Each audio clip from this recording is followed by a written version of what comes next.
Hello Weaver, नमस्कार।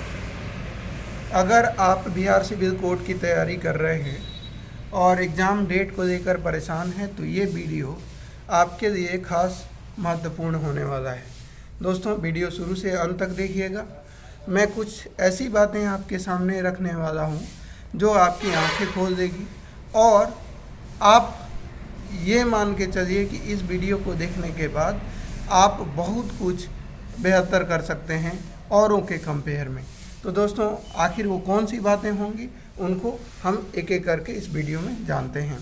दोस्तों, सबसे पहले मैं बताना चाहूँगा कि आपको पता होगा कि बिहार सिविल कोड में टोटल जो है 18 लाख प्लस स्टूडेंटों ने जो है फॉर्म भरे हैं और 18 लाख स्टूडेंट जो हैं वो 7600 प्लस जो वैकेंसी थी, 7616 के आसपास वैकेंसी थी, उसके लिए स्टूडेंटों के द्वारा फॉर्म भरा गया है, जिसमें जो ग्रुप सी और ग्रुप डी, आप ग्रुप डी में देखेंगे जो प्यून है, प्यून में ही 50% कैंडिडेट यानी लगभग 9 लाख स्टूडेंटों ने प्यून के लिए फॉर्म भरा है। तो दोस्तों, आपको जैसा पता है कि आपका लगभग फॉर्म भरे साल भर होने को हैं, लेकिन अभी आपके एग्ज़ाम डेट के बारे में कोई भी इन्फॉर्मेशन नहीं है।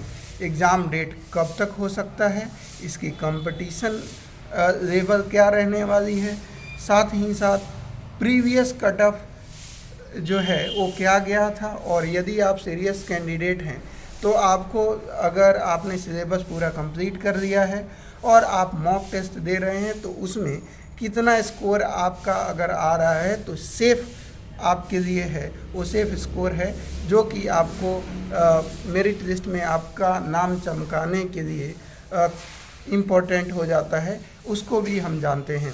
तो सबसे पहले मैं बताना चाहूँगा प्यून को लेकर। प्यून में 50% यानी 9 लाख प्लस कैंडिडेटों ने फॉर्म भरा है। तो आप इसमें पहले जो बिहार सिविल कोड की जो वैकेंसी आती थी उसमें क्या होता था कि पहले एग्ज़ाम तो होता ही नहीं था, वो सीधा सीधा इंटरव्यू के आधार पर सिलेक्शन होता था। रिजल्ट क्या होता था कि उसमें पता ही नहीं चलता था कि किस कैंडिडेट का सिलेक्शन हुआ है और वो जेन्युइन है या नहीं है, वो किस आधार पर उसको चुना जा रहा है। लेकिन अभी जो ये जो वैकेंसी आई इसमें रिटन एग्ज़ाम अलाउ किया गया, लेकिन कोर्ट को ये विश्वास नहीं था कि इतना ज़्यादा, मतलब वो कभी ये सोच नहीं रहे थे कि इतना ज़्यादा स्टूडेंट जो हैं वो फॉर्म को फिलअप करेंगे। रिजल्ट हुआ कि उनको समझ में नहीं आ रहा है कि इतने ज़्यादा कैंडिडेट को हम कैसे एग्ज़ाम दें। उनको ये समझ में नहीं आ रहा है कि आखिर कौन सी एजेंसी है जिसके द्वारा एग्ज़ाम लिया जा सकता है। तो उसी के लिए एक मीटिंग अभी बनी हुई है, और जहाँ तक मुझे लगता है फ्रेंड कि आप देखेंगे कि वो मीटिंग जो है, ये जो आपका अगस्त का महीना चल रहा है, अगस्त के महीने का अंतिम सप्ताह, मतलब आते आते कुछ ना कुछ ये डिसीजन लेगी। और ये मान के चलिए कि अगस्त जैसे लास्ट अगस्त आएगा उसमें आपको कुछ ना कुछ बिहार सिविल कोड के द्वारा आपके एग्ज़ाम को लेकर नोटिफिकेशन देखने को मिलेगी। तो आप ये मान के चलिए कि अगस्त का एग्ज़ाम अगस्त में तो होना नहीं है, सितंबर में आपका एग्ज़ाम ये मान के चलिए नहीं होगा, अक्टूबर में ही आप ये मान के चलिए कि आपका मिड अक्टूबर से आपका एग्ज़ाम होने की प्रबल संभावना है। तो लगभग आप ये मान के चलिए कि 2 महीने के आसपास आपके पास समय है, और यदि एक जेन्युइन कैंडिडेट हैं, आपने पूरा का पूरा सिलेबस कंप्लीट कर लिया है, आपकी तैयारी हो गई है, तो आप ज़्यादा से ज़्यादा, मुझे आशा नहीं विश्वास है कि मॉक टेस्ट दे रहे होंगे।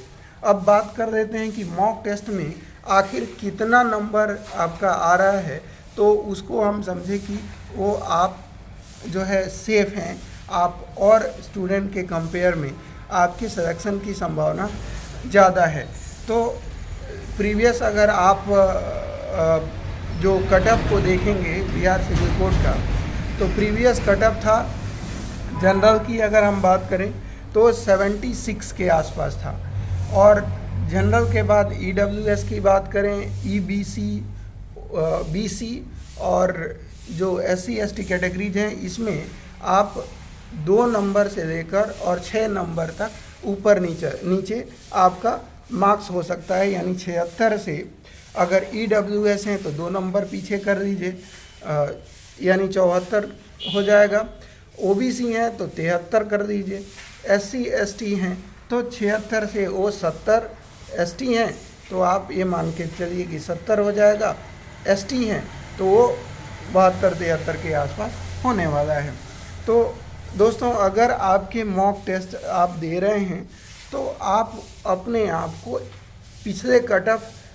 पिछला क्योंकि जो वैकेंसी आई थी आपको पता होगा कि उसमें जो है आपके जैसा एग्ज़ाम पैटर्न नहीं था और जो है उनका सिलेक्शन का आधार जो था वो अलग था, आपका सिलेक्शन का आधार अलग है।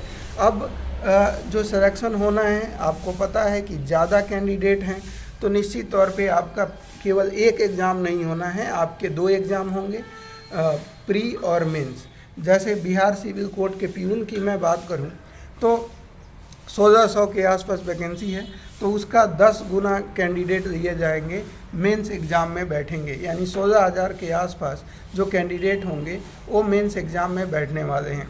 तो दोस्तों, अगर आप दोनों एग्ज़ाम को, जैसा कि आपको पता है, मैं प्यून की बात कर रहा हूँ, मैथ के 35 क्वेश्चन आने हैं, हिंदी के 35 क्वेश्चन आने हैं और इंग्लिश के 15 क्वेश्चन आने हैं। टोटल 85 का आपका एग्ज़ाम होना है और 15 मार्क्स आपका इंटरव्यू होगा।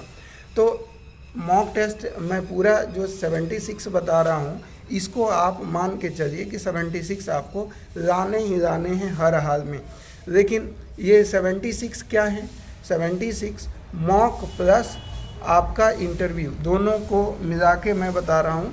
लेकिन अगर अभी मॉक टेस्ट की केवल हम बात कर रहे हैं तो मॉक टेस्ट में अगर आपके 80% मार्क्स आ रहे हैं, यानी अगर हम बात करें कि 85 क्वेश्चन का अगर मॉक आप दे रहे हैं तो उसका 80% निकाल लीजिए, जितने आपके आ रहे हैं उतना ही जो है आपको मतलब अपने तैयारी को इस तरीके से पहुंचाना है कि कम से कम आपके मार्क्स 80% आने ही चाहिए। अगर 80% आ रहे हैं तो निश्चित तौर पे आप अच्छे कैंडिडेट अभी हैं और आपकी तैयारी अच्छी चल रही है। अगर इससे कम आ रहे हैं तो ज़रूरत आन पड़ी है कि 2 महीने का समय बचा हुआ है, आप पूरी तरह से अपने आप को झोंक दीजिए, क्योंकि ये मौका जो है वो बार बार नहीं आएगा। ठीक है, तो उम्मीद है कि सब कुछ समझ गए होंगे। फिर भी कोई डाउट है तो कमेंट बॉक्स खुला हुआ है, उसमें अपनी बात ज़रूर रखिए, मैं आपके हर एक प्रश्न का जवाब दूंगा। धन्यवाद।